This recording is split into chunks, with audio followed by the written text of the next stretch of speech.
Welcome back to another episode of Business Beyond the Game. I'm your host, Eric Jackson, and I'm joined by 13-time NBA All-Star turned entrepreneur, Dwyane Wade. D, how's life treating you? You know what, man? If I complain, you can come out this screen and smack me in the back of my head if I complain, man. Life is lifing, of course, but you get to get up every day and you get to have an opportunity to create what you want to create. I mean, how beautiful is that? That's the only freedom that you really have, in a lot of instances, what you can, physically and mentally create. And so life is beautiful in that sense. Oh, man. When you think about it, right, it's been a little bit more than 4 years since you played your last NBA game. Does it feel like it? What's been the best part of retirement that you enjoyed? It kind of feel like I've been out for a minute. Like the pandemic gave me I feel like I've been out longer than 4 years.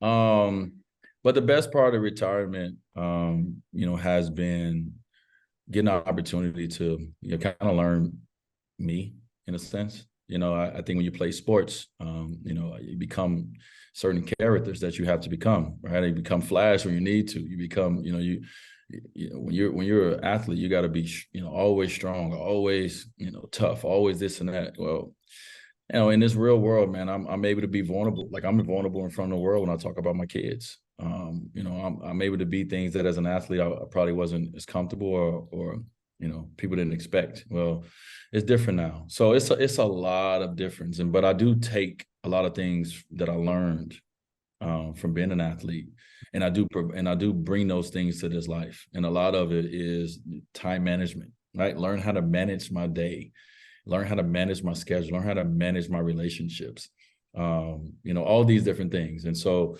I'm enjoying it because it feels like I'm lifing. And that's all I want to do is every day is, as much as I can, get up and get to the day and get to creating whatever life is going to be for that day. I know, and I want to get into that transition a little bit, but obviously in retirement, at least 4 years, continue to build out your portfolio. You've invested in a number of companies, right? John Boy Media, Tomorrow Sports. You've recently become a partner of a supplement and wellness company, Thorne, alongside your son, Zaire. What about this brand, just in particular, just made you take interest? Well, I mean, first of all, I'm thankful for brands like this because it's hard to, when you don't know something, it's hard to go find it when the information is everywhere, right? Like, where do I look? Even though it's a lot of information out there, but where do I look? And so Thorne, became a brand where I didn't have to look outside of Thorne to get the answers that I needed to, for the questions I've had, right? Like I have questions, and the older you get, the more you're going to start losing things that you had that became just natural to you. Like you forget things. You're like, wait a minute, where's my phone? My phone's in my hand. I have mental fog going on. Like I have, like I have physical, like I have to worry about my physical endurance. I have to worry about my, I've had injuries. I got to worry about my joints. I got to worry about my bones. I got to, like, it's so many things, bro, that you got to worry about as you start to get older. You start worrying about your health a little more. And so to have a brand that, allows me to not to get the information and to customize it the way I want, but not have to worry about it because I know I'm getting the nutrition and the nutrients in my body because I'm staying committed to, taking my supplements, taking my pills. That helps me. That helps me mentally, right? That helps me feel like I got an edge over you. And as an athlete, my whole goal was to make sure, Eric, that I had an edge over you. And so this is one of my edges. And so if you ain't doing these things, then I'm a step ahead. Absolutely. And do you ever see parallels as a former player to being like an investor? You have to trust yourself as a franchise player, right? But you also have to do the same, right, when it comes to strategic risk and financials. Oh, 1000%. Not only, you have to trust you first, right? Like you gotta I'm a firm believer in nothing happens alone. Like you need a team. Like obviously I'm, playing a team sport. I understand the importance of team, having a business life and having a family life. I understand the importance of team and being partnerships and all that. But I also understand that when I sit on an airplane, when they give out the instructions, they say, put your mask on first. Right. And so I definitely have, as I've gotten older, I've embodied that a little bit more and understanding, like I take care of me, like all from head to top to bottom. I'm going to take care of me, and it's going to, the way masculinity looks to me looks like this. You know what I'm saying? And it feels like this. And so, yeah, man, it's important to trust you and to set and to hold yourself to that standard that you want to hold yourself to, and not wait for someone else to do. You have your wins. I'm sure you have a couple of L's at least in there too. How does it all shape you over the years? Yeah, I mean, I think the biggest thing is, and one of the things we don't like to do is we don't like to seem like we don't know anything. We like to feel like as people, we like to, walk around like we know everything. And so, actually asking questions and then actually, oh my God, actually listening to those answers. You know what I mean? Like, I feel like for me, how I've learned the most, I haven't been in school in 20 years, right? Like 2003 is the last time I opened up a school book. And so how do I further my knowledge? How do I further my education? And, and so if you want to accomplish something, do something, if you don't feel like if you're not confident in it, then it's going to be uncertainty because of that, right? Because you know you lack something. And so for me, I try to go out and I try to find the things that I know I lack and try to erase that uncertainty. And so if I don't know something about investing, it's time to ask questions. If I don't feel comfortable, they've nabbed me to host this game show, The Cube, and I don't feel comfortable reading off a teleprompter, or I don't feel comfortable with my diction that I can, that I got this Chicago accent and I want to pronounce words better, then I reach out and I find a vocal coach. I find someone to help me. It's all these things that help you to get rid of uncertainty. Just like you do if when it comes to diet, when it comes to a chef, or when it comes to a trainer, like these people help you get rid of these certain uncertainties. And so it's important. Right. And tell me if I'm wrong, but it seems like consumer products are a big part of your portfolio overall. Consumer product companies. What is it about them that sector, right? When that just in your mind just comfortable and provides a lot of upside. Yeah, I mean, I think anything that's informative, right? Anything that gives you the information right there, bold print. What I mean? And I think that's the one thing about Thorne that I've loved is the information that is, whether it's information that is on one of the supplements, or is the information that I get just understanding I have an opportunity to talk to the professionals of Thorne. And so information is important, and for all of us, if we don't have information on something, we're immediately scared of it. And once we get more information, we get comfortable with it. We understand what it does, and now we can start using getting the benefits out of it once we are informed. And so, to me, that is probably the most important thing that Thorne brings to me brings me information, so I'm informed about what I'm talking about, what I'm putting in my body, and what I need to, like I said, to get my edge and to perform the way I need to on a daily basis.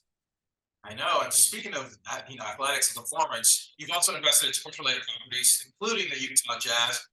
I mean, what's it like being part of the young ownership group in the NBA? And is there an advantage to cultivating new ideas and approaches? Uh, well, I mean, I think for me, having a minority, piece of a team is to get information, to be able to learn more about the sport that I've dedicated my life to, right? Like I know that ball, I know what to do with that. I know my teammates, I know how to, but I don't know the business side like that. I don't know the ownership side. I don't know what the president's job really is, or what the GM role really is, like all these things. And so, my investment one allows me once again to get the information I need, so I can know this game that has changed my family's life and has changed my life. I can know everything about it inside and out. And also too, it allows me to build relationships. It allows me to build partnerships. It allows my investments to grow because, I am growing with my partners. And we've done that in Utah. We've invested into Real Salt Lake together. We obviously have other talks to do other things and bring other sporting things too. We just launched our SCG media company. And so a lot of it with partners like Ryan Smith and, the partners that I'm a part of with SCG, man, this is all about learning. This is all about, I played basketball my whole life. I haven't been a businessman my whole life, so I don't know all the things it is. And so getting a chance to have a minority stake, and it gives me an opportunity to get information and learn what I'm a part of. Right. And what advice would you give to another investor who wanted to be a limited partner in an NBA team? Like, is it a matter of just the connections? Like, obviously, you and Ryan, principal owner Ryan, have a great relationship. But here's your thoughts on what you would say. Yeah, I mean, ultimately, you want to be at the table where the conversation is happening at. You want to be in the room where the decisions are being made. Even if you're not making them right now, you're learning how they're made. And one thing you get to see too, man, when you get to look behind that curtain a little bit is, we have this notion and this thought that everybody is so much smarter than us. They know so much more than us. But ultimately, once you walk inside and you get a chance to sit at a table, you realize that you are an expert at what you know and what your experiences are. And nobody else knows that. And so bring that to the table. Bring what's unique about you to the table and understand that it's important in that room, because you wouldn't be in that room without it. But it's important to get in those rooms. And once you get in those rooms, then it's important to hold the door open or put your foot at the door and allow others to be able to hear what's in that room and hopefully one day work themselves in that room. And so all these things, man, it's very, very, very important. No, I love that. I love that. And I'm going to let you go with this last one. What's the best business lesson that you've just learned over the years? You know, from your career, coming out of Marquette into the end of the NBA, and now obviously as a businessman, entrepreneur. The best business lessons I learned. I'm sure you have plenty, but if there's one, Yeah. Unfortunately, a lot of things we learn come in what is perceived as failure, right? What is perceived as failure.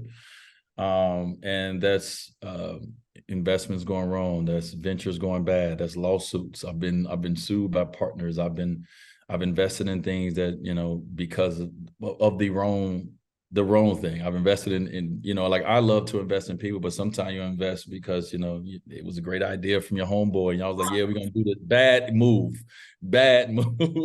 So I've learned from mistakes. And I think what I've tried to do from the things I've learned is I've tried to have more grace, but I've tried to have more more patience. I'm sorry. I've tried to have more patience.